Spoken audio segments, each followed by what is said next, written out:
Buonasera a tutti e benvenuti alla quinta edizione di Tra Sardo e Profano, Camineras e Tradiciones.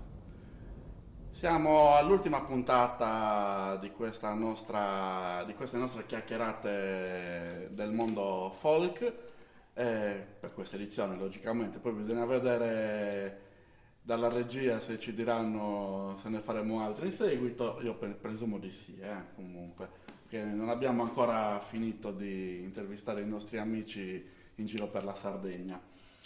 Ringraziamo quindi il nostro regista, nonché direttore artistico dell'Associazione Simponia, Enrico Picchiri.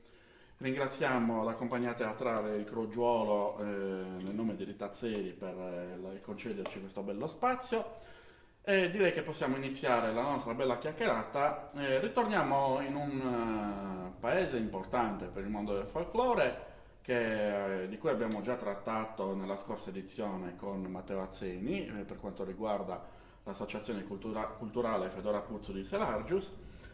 Oggi non abbiamo un gruppo folk rispetto alle altre chiacchierate che abbiamo fatto, ma abbiamo una persona che io ritengo molto importante nel mondo del folklore, una persona che è un amico sicuramente, con cui collaboro ormai da diverso tempo per quanto riguarda l'organizzazione delle relazioni delle conferenze che fa spesso durante l'anno. Quindi ve lo presento, Ignazio Sanna Fancello, da Selargius. Buonasera.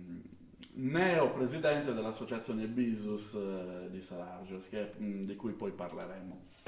Allora, innanzitutto, ciao Ignazio, è sempre un piacere averti tra noi, sei sempre qua e là per interviste, anche da poco tempo fa anche per la rete di Selargius, delle associazioni, Rete Cultura, una mezz'oretta che poi è diventata un po' più lunga come al solito, perché i temi sono sempre tanti e interessanti, quindi non c'è mai tempo giusto per parlarne, si allunga sempre di più, ma noi siamo felici di questo perché vuol dire che le cose di cui trattiamo sono interessanti e quando c'è la passione e quando c'è quella ricercatezza dell'accuratezza, del dettaglio, eccetera, non ci fa altro che renderci felici di questo. Quindi, innanzitutto, Ignazio è un sarto, ormai è diventato esperto di restauro degli abiti tradizionali, quindi è esperto anche di abbigliamento tradizionale della Sardegna, è un collezionista, perché comunque attraverso le sue ricerche recupera documentazione, recupera iconografie, recupera fotografie, tutti quei documenti che sono utili ai vari gruppi folk della Sardegna per poter dare quella qualità in più di cui noi cerchiamo sempre, ogni giorno, appunto questa ricerca del far bene le cose, ecco, diciamolo in questi termini. Quindi io ti chiedo, Ignazio, la prima domanda è qual è stata la tua formazione e come sei diventato sarto? Intanto buonasera a tutti, bentrovati. La domanda è come si diventa sarti? È una passione, è una forma d'arte. La sartoria, se la si fa con lo spirito soltanto lavorativo, perché deve portare la pagnotta a casa, difficilmente il risultato è apprezzabile, per quanto riguarda perlomeno la mia passione. Diceva quella massima,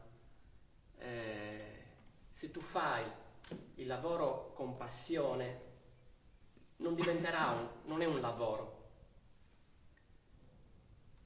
E la mia formazione sartoriale nasce prima di tutto per la voglia di capire i meccanismi e la funzionalità che aveva un determinato capo per poter essere realizzato. Io, come molte volte ho già detto, ho sempre bazzicato nelle botteghe dei sarti selargini. Come non ricordare zio Luigi Numelis, che aveva bottega a pochi metri da casa, è un personaggio unico nel suo genere, perché a differenza di altri sarti lui era un poeta, era una persona molto colta, era un organista, quindi lo ritrovavo sia in chiesa, dove da bambino ho sempre frequentato, e anche nella sua bottega, che come ho detto era a pochi passi da casa. Mi soffermavo a guardare le sue mani grosse, lavorare dei particolari che quasi diventavano opere d'arte. Lui, lo ricordo in particolare quando faceva gli abiti talari, uno degli ultimi sarti, perché fare un attalare non è semplice per chi capisce che cos'è la sartoria ecclesiastica. Comportava un taglio perfetto, comportava una filza di asole che dovevano essere perfette al millimetro, e lui riusciva magicamente a farlo diventare attraente il suo lavoro. Usava ancora il ferro da stiro col fuoco, coi carboni. Era magico quel suo laboratorio, ma era magico stare ad ascoltare lui, perché era una persona, come ho detto prima, era un poeta, era un mentore dei fatti storici selargini, e io ascoltavo e imparavo. Dopo lui chiaramente mi sono appassionato a tutto quello che era anche l'incanto che si aveva, perché lui oltretutto era anche sacrista, e lui mi apriva i cassetti de Savaradora. Savaradora è la credenza dove venivano custoditi questi paramenti ricchi di ricami, di ori, dove tu avevi la possibilità di toccare queste meraviglie che agli occhi degli altri o alle mani degli altri non era concesso, perché essendo paramenti sacri non si aveva la possibilità, insomma, se non vederli al di là di un altare, insomma. E la passione è nata proprio così: vedere quei ricami, capire come si poteva fare per poterlo realizzare, anche perché nel mio periodo le maestranze stavano scomparendo. Quindi è stato determinante il primo approccio nel potermi tuffare in questi tessuti, queste sette, i brocati, i damaschi, e sentire questi odori misti all'incenso. Questo ti ha permesso anche di conoscere i tessuti. Assolutamente, di conoscere i tessuti. Dopodiché, chiaramente, ci doveva essere una svolta nella mia vita, che era quella di capire il lavoro che dovevo intraprendere. E la sartoria era una cosa che mi appassionava, e come ho detto prima, perché lavorare se poi il mio lavoro poteva essere un hobby in questo caso? Era un piacere. Ho fatto giustamente tutti i corsi di sartoria, ho il diploma. Quindi hai avuto una formazione? Assolutamente, una formazione classica, dai primi corsi di sartoria ai diplomi di modellista, di stilista, però mi sono serviti per fare dei paragoni, ma non quelli che servivano a me, perché la sartoria sarda era completamente diversa. E qui veniamo infatti alla seconda domanda, cioè prima la passione per la sartoria e poi nasce la passione per le tradizioni popolari. Certo. Quindi come confluisce la sartoria nella passione delle tradizioni popolari? La sartoria in questo caso è stata importantissima, è stata determinante, però è stato determinante capire e trovare la differenza della sartoria classica, quindi quella del Novecento, quella che le scuole di moda ti insegnavano, capire la differenza con quella di tutto un altro periodo, capire Susestu che aveva un capo antico da quello moderno. Faccio sempre riferimento. Ricordiamoci, Susestu non è altro che il cartamodello. Sì, è il cartamodello. Che anche in questo caso il cartamodello, io ho visto dei sarti che misuranta pramus, oppure alcuni che non usavano assolutamente il gessetto, ma solo con gli spilli. Erano delle tecniche purtroppo passate di moda, perché adesso con le nuove scuole di sartoria è molto più semplice recuperare tutto con i cartamodelli veri e propri. La differenza stava proprio in questo: appassionarmi a quello che era la sartoria antica, che poi mi è servito chiaramente per recuperare pezzi. E da lì, diciamo, questa passione è continuata, hai iniziato appunto a recuperare capi antichi e quindi hai iniziato anche a fare una tua ricerca personale, certo, per capire quell'abbigliamento a cosa poteva essere abbinato, di che periodo poteva essere, eccetera. Sono tutte quelle nozioni che impariamo appunto con la ricerca di un determinato tipologia di abbigliamento, di un determinato territorio. In questo caso stiamo parlando della Sardegna, quindi di ogni paese della Sardegna, perché sappiamo benissimo che al di là di alcune macro aree ci sono tante differenze tra i vari centri, anche vicini spesso. Diciamo che tutto questo ha fatto sì che tu diventassi un punto di riferimento.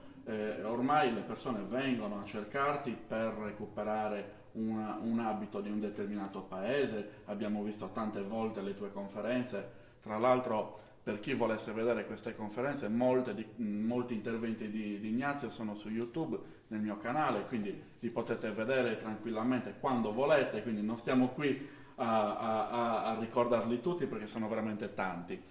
Però diciamo che tutta questa tua formazione durata anni sicuramente ti ha permesso appunto di essere, come ho detto prima, un punto di riferimento e quindi di poter parlare dei vari abiti della Sardegna e soprattutto quindi qual è il modo in cui condividi questo sapere, come riesci a trasmetterlo, oltre ad esempio alle conferenze, che sono sicuramente uno degli elementi principali della tua divulgazione. Intanto una cosa principale è la condivisione.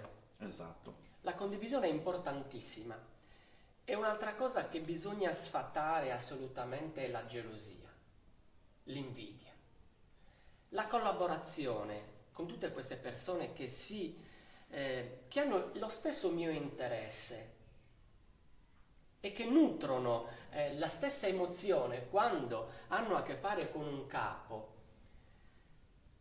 Perché dover essere così chiusi da tenere per sé queste nozioni e poi meravigliarsi che vediamo in giro delle cose obbrobriose? No, ti do pienamente ragione. Tra l'altro, come sappiamo, e questo lo ripeto ogni volta che facciamo queste belle chiacchierate, la condivisione delle informazioni è il fil rouge di tutti questi appuntamenti, proprio per far capire che tenersi le cose per sé non porta a niente se non alla cultura personale, che rimane lì però, mentre la condivisione delle informazioni è utile sia a me che condivido, perché posso avere anche un parere diverso, certo. Assolutamente, ma soprattutto a chi ascolta, che impara qualcosa che può essere applicato al suo scopo. In questo caso potrebbe essere una ricerca personale, ma potrebbe essere la ricerca di un gruppo folk o la ricostruzione di un abito. Ma anche semplicemente l'escamotage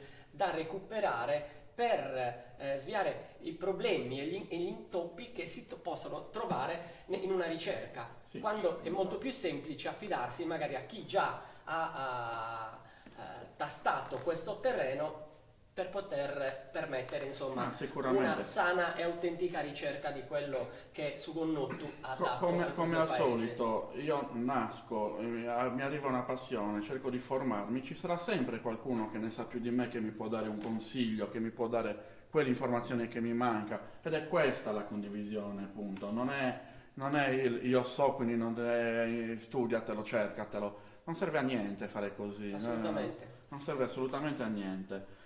Enrico, nel frattempo io ti chiedo già di mandare la prima serie di immagini, quelle relative alla ricerca, così continuiamo a parlare, Ignazio, anche perché le prossime due domande che te le riassumo in una, perché fondamentalmente riguardano lo stesso argomento e che riguarda l'approccio in questo caso alla ricostruzione di un ambito tradizionale o al restauro di un capo antico. Qual è questo approccio che fai tu per poter riportare in vita un abbigliamento tradizionale? Allora, io parto sempre da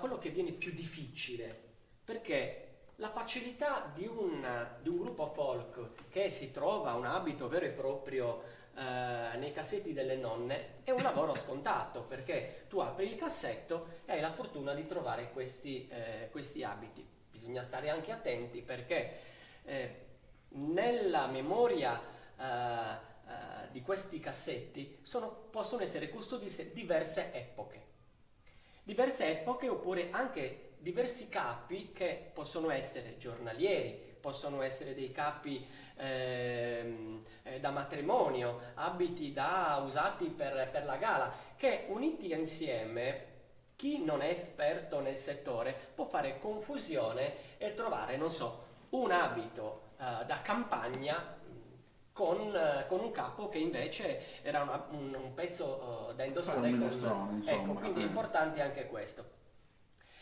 Però la mia esperienza in campo ha fatto sì anche di dovermi cimentare in cose un po' più difficili dal semplice cassetto.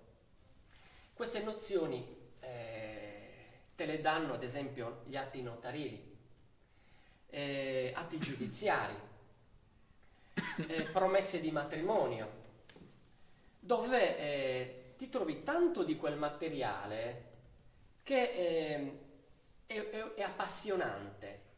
Intanto perché scritto 200 anni prima, però con una particolarità, che bisogna stare attenti, e lo dico con cognizione di causa, bisogna stare attenti perché se trovo in un documento una lista, come è capitato, di indumenti portati, non so, in dote oppure per un furto di costumi, dove vengono menzionati i vari pezzi, devo stare attento che in una ricostruzione autentica e perfetta devo valutare il periodo.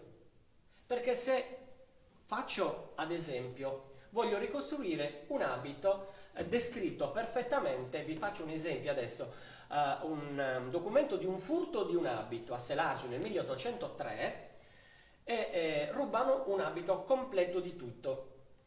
Viene presentata la denuncia con tutta la documentazione pressappoco precisa, l'elenco di quello che è mancato, ma anche della testimonianza della sarta che ha confezionato l'abito. Se io sto attento, la sarta mi dà le indicazioni perfette, come se si stesse recando dal sarto e dice: voglio la balza 10 centimetri, voglio la gonna ampia 3 metri, sotto mettimici una fodera azzurra. Ecco, la sarta ha fatto questo lavoro. Quindi per chi è attento e sa ricostruire gli abiti è semplicissimo fare una ricostruzione perfetta. Però stiamo parlando del 1803. Com'erano questi capi? Se nella documentazione mi dice un busto di brocato azzurro, è chiaro che io devo stare attento a com'erano i busti nel 1803. Non posso prendere un busto ultimo arrivato a noi del 1920 o meno, di brocato blu, quello che vogliamo. ma su Sesto è diverso. Le prove dove le troviamo? Le troviamo dalla documentazione iconografica del periodo. Abbiamo la fortuna di avere delle stampe, abbiamo la fortuna di avere dei quadri. E tra l'altro queste iconografie sarde le riscontriamo anche a livello europeo, perché sappiamo benissimo da un tuo studio che le mode europee influenzano sempre la Sardegna. Non sfattiamo questo mito che la Sardegna è un'isola chiusa in se stessa e ci facevamo le cose tra di noi, ci cucivamo i tessuti tra di noi e basta. Non è Certo. così. Non è così. Per chi si occupa di sartoria o di costumistica, se a me commissionano, ad esempio, una compagnia teatrale mi commissiona degli abiti, dei costumi ai tempi di Giulietta e Romeo, è chiaro che devo stare attento a ricostruire gli abiti e i tagli a quello che era il Medioevo. Come mi comporterò? Andrò a studiare queste figure dagli affreschi, Certo. da tutto quello che è la iconografia del periodo. Non posso permettermi da costumista realizzare dei cappi con la sartoria moderna, perché quella manica non mi cadrà, passatemi il termine, Certo. non mi cadrà alla stessa maniera di una manica con taglio medievale. La stessa cosa è negli abiti sardi. Oggi ho portato ad esempio questo capo che vedete qua davanti. Uno potrebbe sbizzarrirsi a dire: ma di che paese può essere? Visto così, ognuno cerca di dargli approssimativamente una zona.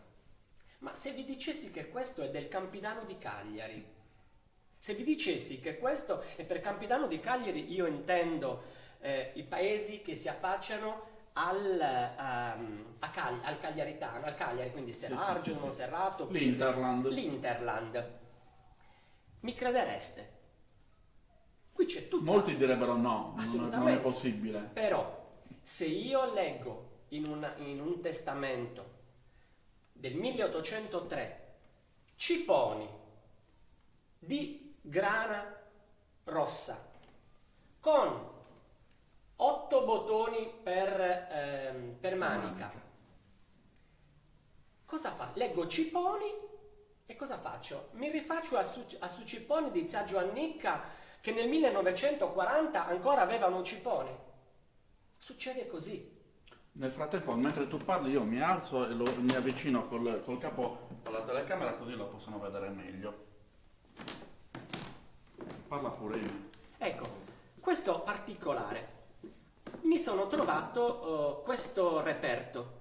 È un reperto che mi è stato donato da una persona, insomma, che non è di primo pelo per quanto riguarda l'abbigliamento sardo, che anche lì, proprio per la collaborazione, si è cercato di capire da dove provenisse questo abito. Sicuramente di influenza sarda, ma non gli si riusciva a dare una località ben precisa. È semplicissimo. Noi andiamo a guardare, a studiare con lo stesso periodo, perché siamo sempre nel primo Ottocento, le stampe dei Luzietti, le donne campidanesi, scusate, vestono con queste gonne di brocato questo ciponi identico sartorialmente, ma anche per quanto riguarda le passamanerie, come è stato strutturato, identico e preciso a su ciponi indossato dalle donne campidanesi dei Luzietti. Allora, il Luzietti è fedele? Sì, la risposta è sì. Il Luzietti è fedele. Se io devo ricostruire un abito del 1803, ma anche del 1840,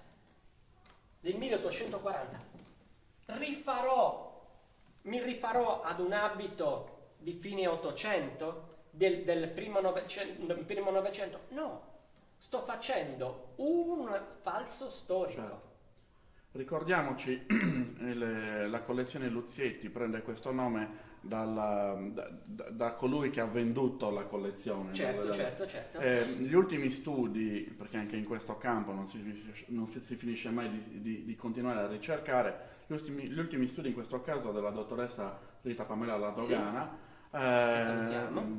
un'altra grande, dico io, persona competente per l'argomento, è risalita anche al probabile autore di questi Certo. acquerelli, che non è altro che Giuseppe Verani. E quindi sappiamo benissimo dalle fonti che Giuseppe Verani era un artista e un autore assolutamente attendibile, Certo. quindi a maggior ragione se questa collezione dei Luzietti è possibile ormai attribuirla a Giuseppe Verani. Ecco, per cui possiamo dire che quelle iconografie dei primi dell'Ottocento, quindi probabilmente del 1812, quindi abbiamo anche una data esatta, sono sicuramente attendibili e quindi utili per poter fare un confronto e quindi una Ma ricostruzione. anche il Manca di Mores, allo stesso tempo, Assolutamente. quando descrive quella bellissima stampa dove ci sono questi due, questa coppia che balla, intesa come donna, cioè coppia Sì. campidanese, lei indossa una gonna di brocato verde e quindi il periodo ci permette di capire pressappoco che era una gonna un po' usata in tutto il circondario, e lei indossa un uciponi identico a questo. Sì. Quindi se io devo ricostruire quell'abito, come posso rifarmi a un ucipone che vengono chiamati identicamente? Certo. Come posso rifare un ucipone del 1940? E soprattutto come non fare riferimento a quelle iconografie Assolutamente. che ci danno Si proprio- fanno questi errori. Sono apprezzabili tutti questi studi perché diciamo che ho dato un po' l'input negli anni a fare ricerca, a fare ricostruzioni, però stiamo attenti. Esiste una rete che si chiama collaborazione Assolutamente. per evitare di trovare ancora, di continuare a perseverare nell'errore. Non abbiamo paura di chiedere, non abbiamo paura di confrontarci o di avere la presunzione Certo. io sono arrivato prima, ne so più di te, ne so quanto te. Non arriviamo a niente. Non arriviamo a niente. Mi viene in mente, a titolo esemplificativo, la famosa iconografia della donna campidanese col cappello a cilindro. Assolutamente. Dove tu hai fatto un'analisi puntuale sul perché è vestita in quel modo e su come bisogna ricostruirla. Certo. E vediamo invece... Chi è stato onesto? Chi è stato onesto ha capito l'errore, ma è un errore volontario, Assolutamente, involontario, nel senso che assolutamente. ci si stava innamorando di questa foggia, di questa tuba, ma poi si è visto uno sfarfallamento di piume, struzzi, che si è andato all'esagerazione. E invece le iconografie parlano chiaro, tra l'altro ne abbiamo tantissime. È Quindi, che ci fanno vedere le stesse cose. Confrontarci, fare uno studio possibilmente Di dettaglio, in questo caso. e capire perché quel gioiello non si può usare con quel cappo, perché quella La camicia camicia è diversa, perché ritorniamo sempre al punto di partenza. La camicia a parafallo è l'ultima arrivata a noi, quindi l'ultima che abbiamo trovato nei cassetti delle nonne, ma non la si può usare non per poteva quella essere abbigliamento. presente in quell'iconografia, certo. I busti, ne abbiamo già parlato altre volte, i busti che ho trovato, e non si parla più di storia in questo, ma si parla di preistoria. Certo. Perché toccare questi capi, stiamo già parlando non più di storia, ma di preistoria quasi. Sono cose da museo. Assolutamente. Il busto, noi pensiamo ad esempio ad una differenza tra la Sardegna del Nord e la Sardegna del Sud, il centro. Queste differenze si sono create dopo. Sì. Prima erano molto più simili gli abiti. I busti rigidi, quando mai immagineremmo di trovarli nel Campidano? Invece no, guardiamo il busto di Maria Piras, ho avuto conferma anche di un capo originale molto simile al busto di Maria Piras, e stiamo parlando di un busto del Settecento. Maria Piras è un dipinto che si trova all'interno della Basilica Minore di Sant'Elena, Sì. Quarto Sant'Elena, che è uno dei primi esempi di iconografia che riguardano l'abbigliamento tradizionale sardo. Certo, Quindi sicuramente di donna benestante, Esatto. è forse una delle di quegli abiti ce n'erano forse altri due. Sì, in una paese, donna nata probabilmente alla fine del 600 perché il quadro è del 1700. Sì, e lei già rappresentata vecchia Esatto. però è importante. Una ricostruzione attenta di quell'abito. Non possiamo inventarci niente, Certo. però bisogna stare attenti per capire e fare anche degli accostamenti con altri dipinti. Non possiamo prendere la formula soltanto di quel quadro e fare una ricostruzione. Guardiamo le mode, si sono fatti tanti di quegli errori su quell'abito, ricostruzioni, ho paura che siano anche irrimediabili per Sì, alcuni anche perché versi. poi si prende come un dato di fatto quella ricostruzione Ma perché sbagliata. non si ha la consapevolezza di ammettere di aver sbagliato, perché si è lavorato da soli. Invece abbiamo per fortuna questa rete di amici in questo caso che si interessano in tutto questo settore, che è importante. Tra l'altro, Ricevo sempre stati disponibili. assolutamente, guarda, io posso dirti con certezza, e lo sanno e lo possono accertare anche con chi collaboro, che io non faccio altro che rispondere a messaggi. Confermo.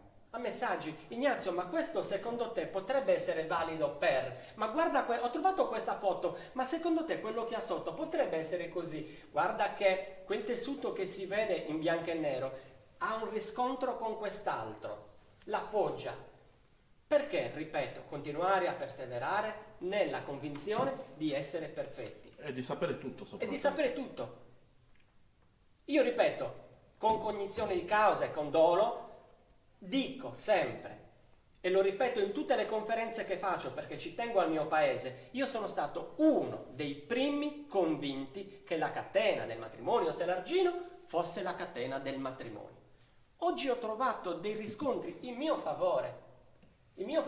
Già le mie convinzioni che quella era una catena da grembiule, quindi un semplice un lazzo che doveva reggere il grembiule, ho trovato un documento del 1840 dove attesta finalmente che, sempre per causa di un furto a casa di un notaio in Bigenau de Gresia a Seraggio, dove attesta con cognizione di causa, perché attestato da un documento così importante, dove c'è stato il furto di un grembiule di panno verde guarnito di persiana oro a fiorammi con suoi grandi ganci in argento e sua catena.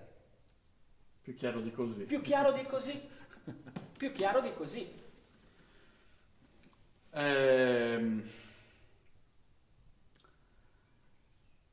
Dovete sapere che la casa di Ignazio è sempre aperta, è sempre disponibile. Io infatti avrei voluto, non l'ho fatto per mia mancanza, però avrei voluto mettere qua una bella tazzina di quelle stile Resole, perché Ignazio ci offre sempre il caffè in queste tazzine meravigliose e noi nel frattempo guardiamo quello che c'è intorno e ci meravigliamo, perché per me ogni volta che vengo a casa tua è la stanza delle meraviglie, perché ogni volta noto qualcosa che non avevo notato prima, tra la collezione di cuffiette, tutti i bellissimi mobili che hai. Non vi dico se si apre un cassetto cosa succede, ma questo non ve lo dirò, lo scoprirete voi se andrete a farvi una chiacchierata con Ignazio, anzi sarà lui a farvela vedere, certo, che è maleducazione aprire i cassetti degli altri, senza permesso. E quindi no, questo per dirvi che non bisogna avere paura di chiedere, assolutamente. Chiedere è lecito, al massimo ti dicono di no, ma almeno ci abbiamo provato. Ma in questo caso, visto che il nostro obiettivo è quello di rendere il più possibile disponibile a tutti questa conoscenza, è il minimo che possiamo fare. Io non penso di sapere tutto, ma quello che so lo do a disposizione, perché no? Cioè, ma perché me lo devo tenere per me? Cioè, qual è il mio merito di una cosa che semplicemente trovato che era già scritta? Punto. Io ringrazio sempre uno in particolare che è stato uno dei primi a interessarsi, a ripristinare, a ripulire, che considero un grande mentore, che è Gian Mario De Martis, uno che ha creduto veramente nella collaborazione. Vero. Ha creduto nella collaborazione, non aveva senso tenersi le sue nozioni. E guardate, prendere un caffè con Gianmario De Martis è uno spettacolo, ve lo assicuro. Figuratevi prenderlo con Gianmario e Ignazio. Ve lo assicuro, è un'emozione unica, è una fonte di sapere, di nozioni, ogni minimo dubbio che ha. Ma che... posso dire una cosa? Sì. Oltre a quello che è la cosa principale, è soprattutto un piacere, perché fa piacere sentirli parlare di cose che sanno, di cose che conoscono, e veramente è una cosa che apre la mente, è una cosa che fa veramente aprire e andare in quegli orizzonti sconfinati del vero folklore, Certo, dico io, certo. della vera tradizione. Cioè, esistono queste persone, sono persone, ripeto, disponibili. Perché no? Perché no? Continuo a chiedermelo. E io ti chiedo. No, io voglio Dimmi, rifarmi, dimmi, scusa, dimmi, voglio dimmi. rifarmi a quello che ha creato Gianmario De Martis, che è questa rete chiamata Sestos, Sì. che fa capo al gruppo folclorico Di Tiricanedu. di Tiricanedu, dove lui per primo ha creduto nella collaborazione di persone appassionate a questo campo, in questo campo. E lui è il primo che ha formato questa sorta di relatori. Sì, la prima conferenza La prima che era conferenza, nata da quel forum di Paradiso, ecco, eccetera. ripeto, la collaborazione. Da qui poi è nato anche questo bellissimo premio Manos de chiamato Oro. Manos de Oro, che non fa altro che visualizzare chi in campo etnografico, musicale, folclorico e quant'altro si è distinto nell'ambito regionale.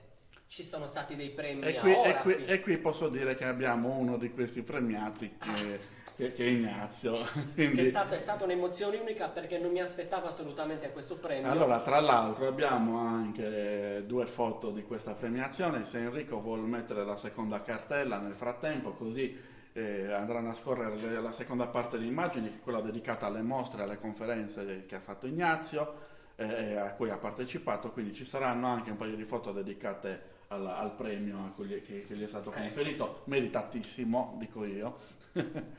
A proposito comunque di questa costante ricerca, Ignazio, io ti chiedo anche qual è il modo in cui riesci a recuperare i tessuti idonei, cioè, perché è difficile al Certo, giorno d'oggi certo. rintracciarli e trovarli. Ma allora, anche in questo, chi si cimenta in questi documenti ha delle difficoltà a capire determinati tessuti.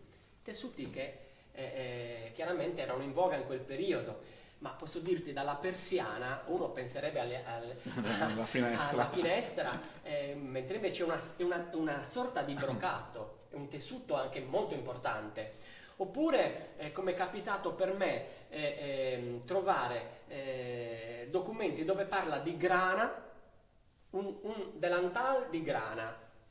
Cos'è questa grana? Quindi devi avere la consapevolezza di intanto proprio dalla collaborazione nascono queste cose.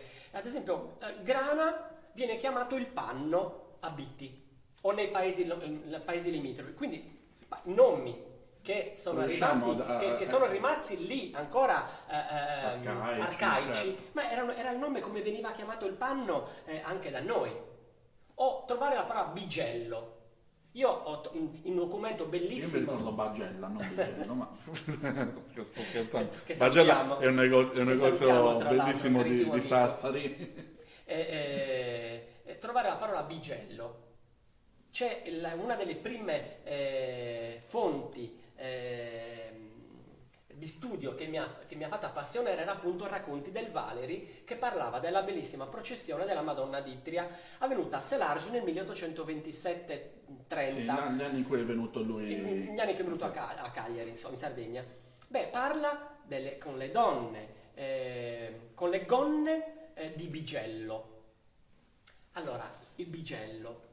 Come facciamo a capire cos'è questo Bigello? Intanto bisogna subito capire. Valery chi era? Valery era un francese. Valery scrive prima in francese. Il termine bigello è un termine francese che viene quasi da tessuto bigio, quindi un tessuto di lana grigio, però è un termine che in Sardegna era quasi sconosciuto, ma lui lo usa, e nella traduzione che è arrivata a noi in italiano troviamo la gonna di Bigello. Ma che cos'è? O vi faccio un altro esempio, sa camisa de gambricchi. Cos'è su gambricchi? Per fortuna, sempre in varie buttarmi in mezzo a queste cartacee, a queste cose, ho la fortuna di avere in mano tutta una documentazione di lettere epistolari tra clienti, a meno, di un grosso negozio di Cagliari che vendeva i tessuti per i costumi, dove parla del cambricchi come tela Cambridge. Tra l'altro documentazione importantissima perché ci fa vedere i colori. Ci va a vedere i colori, cioè una cartella di colori. Quindi anche quello è importante. Che tessuti, che colori c'erano in quel... Io ricordo ancora la faccia, il viso. Di questa documentazione abbiamo anche qualche esempio che vedrete nella scorrere delle foto. Io ricordo la faccia entusiasta di Pamela La Dogana quando, descrivendo gli abiti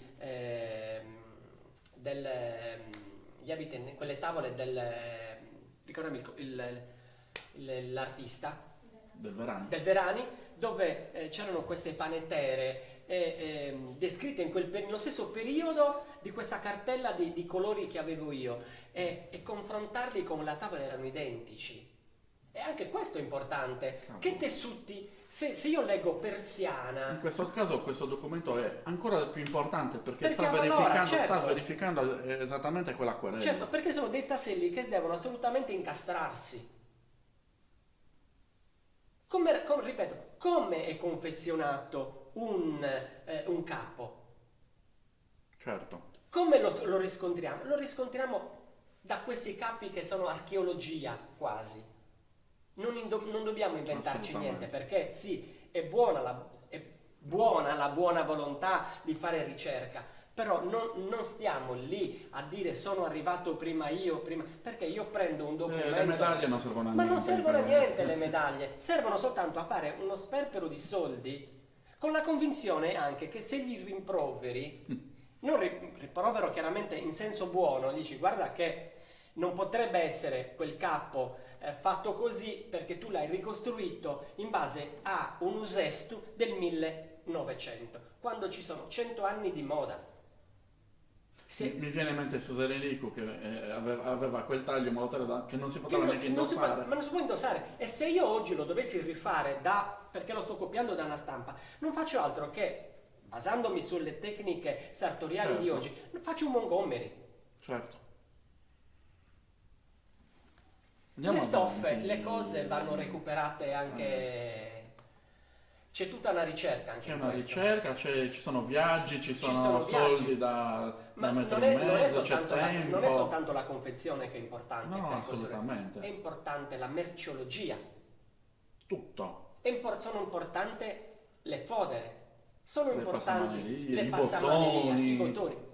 E questo è difficile perché se io voglio ricostruire un abito del genere, è difficilissimo trovare un velluto di seta possibilmente identico, i galloni identici, per non parlare, ripeto, dei bottoni e della passamaneria in sé.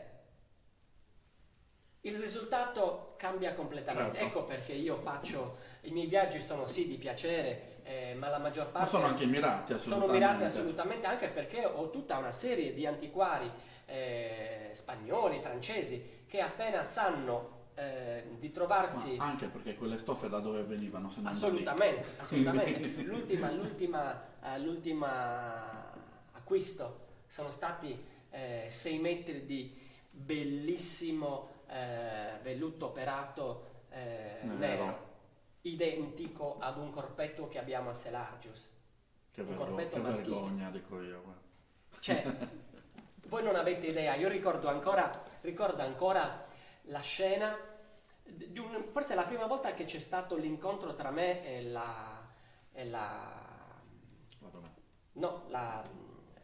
Franca Rosa Conte. Ricordo era ad una bellissima iniziativa organizzata da Tino Basile per Nuoro, che si chiamava Pinzos. E Pinzos è praticamente il termine che viene dato, significa praticamente pezzo. Questo è un pinzu. Quindi tutti i pezzi del costume vengono chiamati pinzus. E lui aveva dato il nome a questa, lui adesso non ricordo, sicuramente c'erano anche altre collaboratrici, aveva dato il nome a questo evento, si era ripetuto forse un'altra volta. Era bellissimo questo incontro di collaborazione, perché li invitarono 5 sarti, o sarti in questo caso, di diversi paesi della Sardegna, dove portavano le loro realizzazioni e i capi originali. Quindi per far vedere che lavoravano di pari passo a quello che era Sugonnottu. Interessante anche questo. Hai collaborazioni attualmente, al di là che siamo bloccati da questo maledetto Covid? È tutto fermo, però sì, collaborazioni ce ne sono, non sto adesso a dire chi sono perché ce n'è una molto molto importante nella zona del Sarrabus. Anche lì ci sono state delle scoperte, ci sono state delle cose, dei miti che verranno sfatati. Spero che lì si abbia la consapevolezza di rivoluzionare un po' tutto, perché specialmente per quanto riguarda il maschile c'è da lavorare, perché lì si è giocato con quelli che sono stati i danni di 40 anni di folklore e spiccio, insomma. Allora, cerchiamo di andare leggermente veloci che abbiamo poco tempo, anche se io rimarrei 2 giorni e mezzo a parlare con te, Ignazio.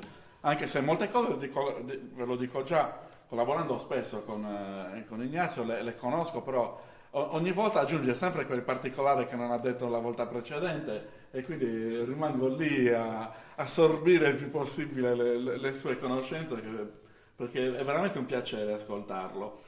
Allora, c'è un argomento che hai trattato nelle tue conferenze che ti ha maggiormente coinvolto rispetto ad altri, ad esempio? Questa è una domanda un po' particolare, sì, questa. C'è un argomento che potrebbe sembrare scontato, che non diamo mai l'importanza. Hai parlato prima che la Sardegna, pur essendo un'isola, aveva i suoi introiti commerciali. Certo. Una cosa che mi ha appassionato più di tutti è stata l'argomento della berritta. La berritta, sconosciuti per alcuni, o meglio conosciuta come un semplice e scontato copricapo, una cuffia. Copricapo sardo, tra l'altro, da tutti definito esclusivo della Sardegna. Assolutamente. Ho avuto la conferma che la berritta originale era confezionata tutta ad un pezzo, poi avete visto chiaramente in altre occasioni dove ho documentato appunto questa importanza Ne esistono anche alcune originali ancora integre, per fortuna. Sono poche. Sì, sono poche. Sono poche, anche se si pensa, ma berritte originali sono poche. Io ho la fortuna di averne una originale, ma poi ho trovato tutta la documentazione perché si credeva che si potessero queste berritte fabbricare in Sardegna, ma non si aveva la certezza. Invece ho trovato tutta la documentazione con nomi, cognomi di chi ha portato queste fabbriche di panno per fare appunto queste berritte che non sono fatte tutte su un pezzo e non a differenza di cuciture varie. Però adesso sarebbe... No, ma tanto da questo punto di vista, per chi vuole approfondire l'argomento, può andare su YouTube e vedersi la conferenza realizzata sul cosiddetto FEZ, certo. E praticamente tutto deriva da quello che è considerato uno dei primi berretti, il berretto frigio. Assolutamente. E quindi ha una storia millenaria. Il berretto frigio che ha portato da una parte il FES e dall'altra parte la berrita, e abbiamo dimostrato nella tua conferenza che questo tipo di copricapo esiste in tutto il Mediterraneo. Ma oltretutto con capi originali. Esatto. Quindi.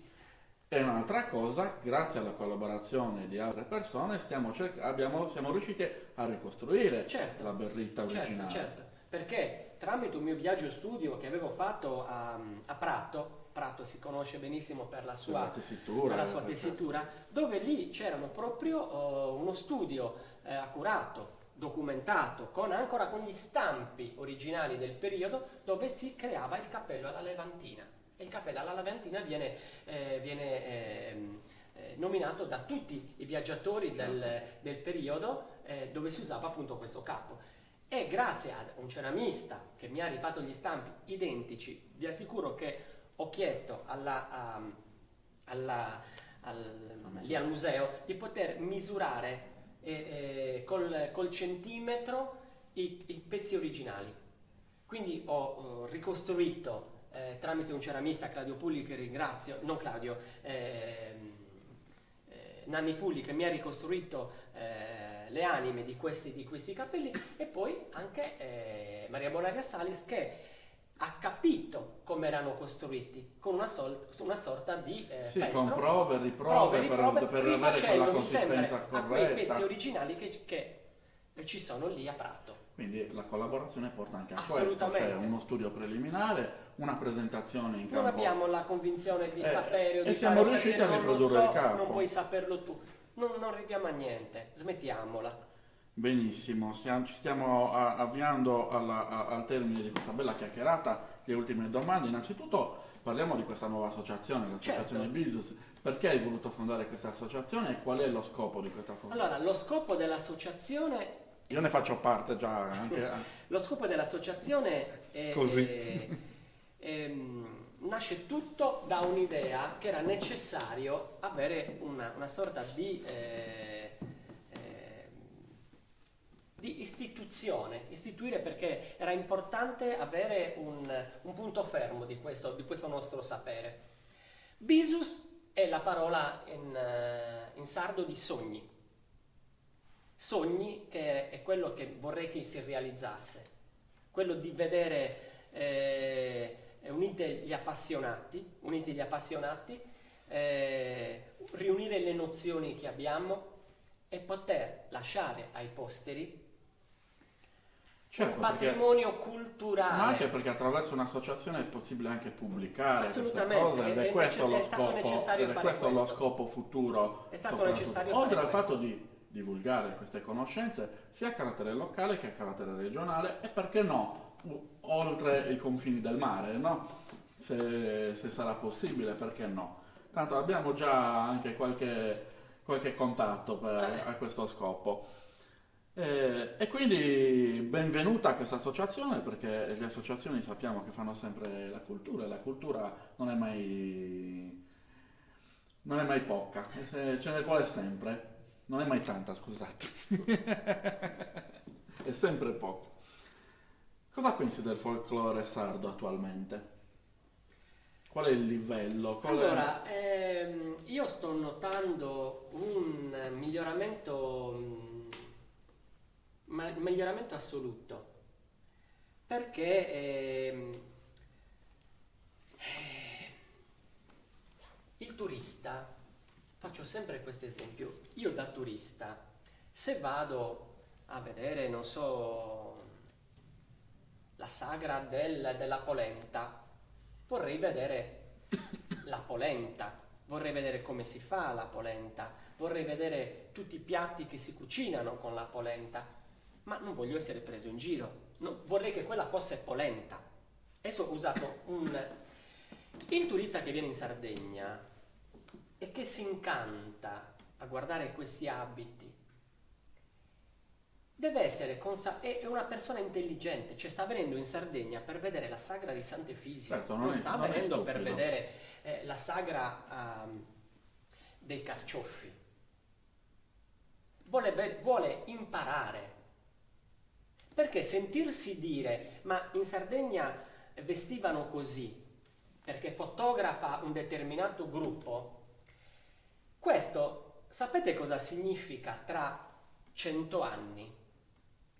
Significa che se il Valeri, se il Bresciani, se il Wagner avessero trovato una documentazione falsata di quello che hanno fotografato e dipinto, oggi noi ci saremmo trovati quegli obrobri.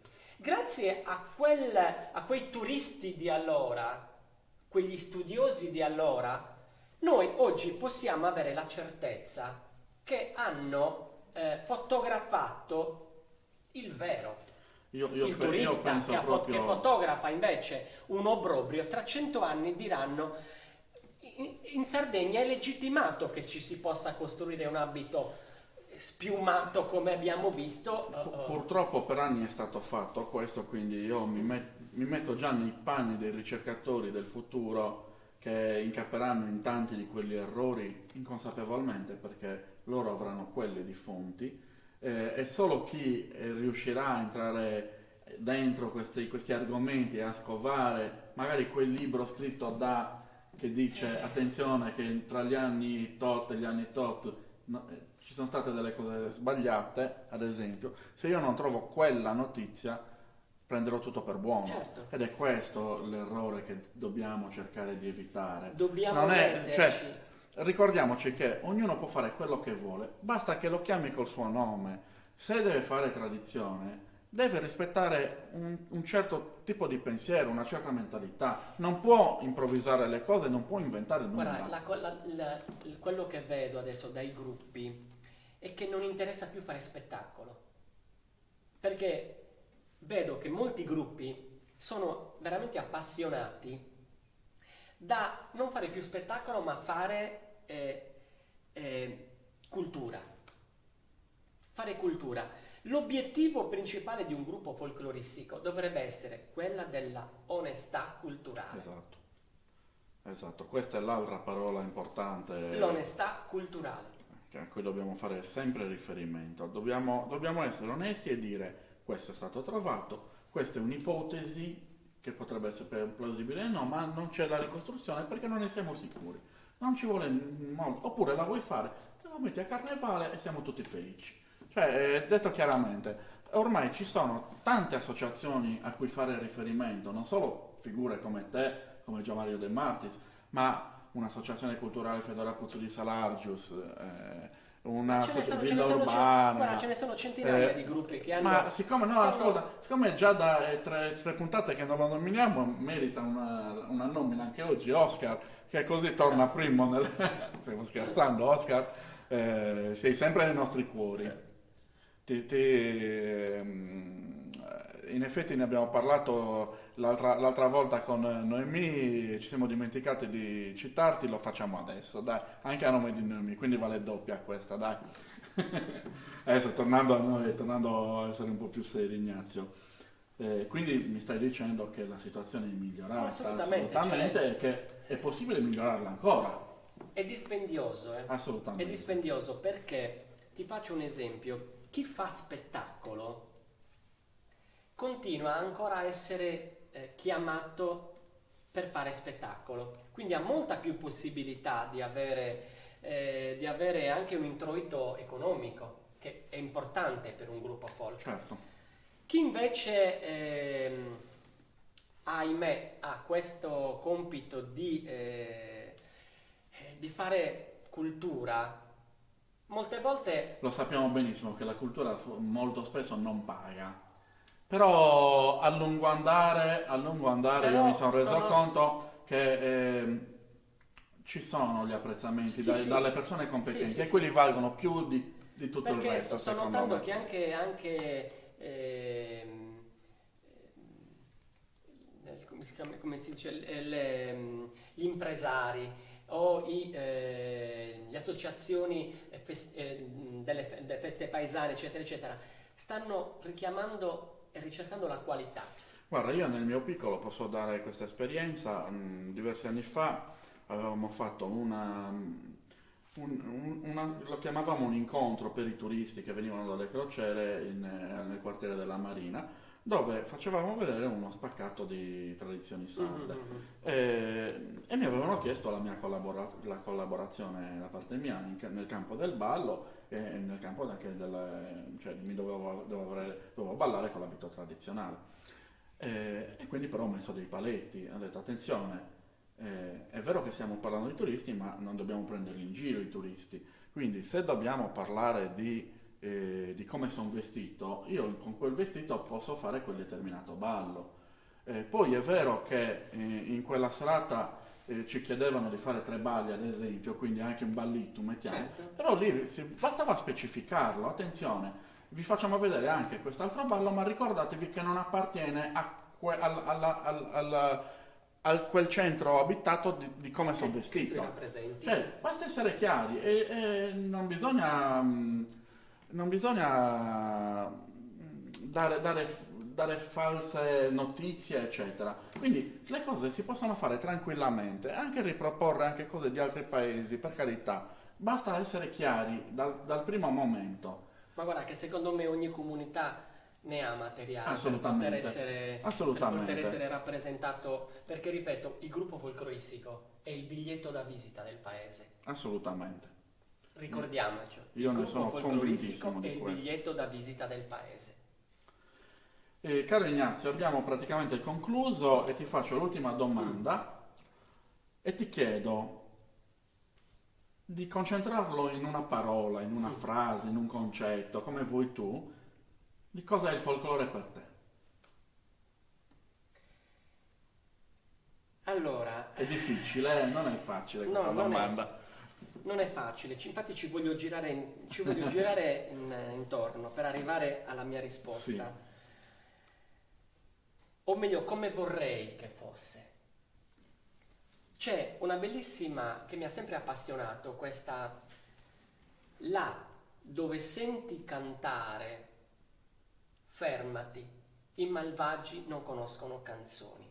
Io aggiungo, dove senti cantare e ballare, i malvagi non conoscono le canzoni e i balli, perché chi canta e chi balla culturalmente è puro. Queste bellissime parole. Ringraziamo Ignazio per la sua disponibilità. Abbiamo concentrato un po' gli argomenti, in effetti potevamo starci 3 ore a parlare, ma sappiamo benissimo che ci saranno tante altre occasioni Assolutamente. per approfondire quello che non è stato approfondito oggi o per chiarire alcuni concetti che sono andati abbastanza veloci. Quindi ti ringrazio ancora per la tua disponibilità, Ignazio. Ringrazio l'Associazione Simponia, quindi il regista e direttore artistico Enrico Picchiri, per questa seconda serie di incontri di Camineras de Tradiciones, sperando di poterne fare altre perché la materia prima non manca per fortuna, abbiamo anche ancora tante persone da poter incontrare per farci dire le loro esperienze nel campo del buon folklore, nel campo della condivisione delle informazioni e dell'onestà intellettuale. Ringraziamo ancora una volta la compagnia teatrale Il Crogiuolo e Rita Zeri per averci dato la disponibilità di questa bella location. Oggi siamo tutti neri, ma c'è un motivo. Il motivo è che si nasconde alla pancia perché per colpa di questo Covid non ci permette di ballare, di muoverci e quindi, dico la verità, siamo ingrassati. Quindi, grazie allo sfondo nero e alla maglietta nera Come diceva quella si vede canzone, di meno. il nero svacca. Esatto. Vi prometto che inizierò a fare ginnastica così da essere più... tanto non ve ne frega niente. Va bene, grazie ancora. Possiamo chiudere qui. Alla prossima. Alla prossima. Ciao a tutti.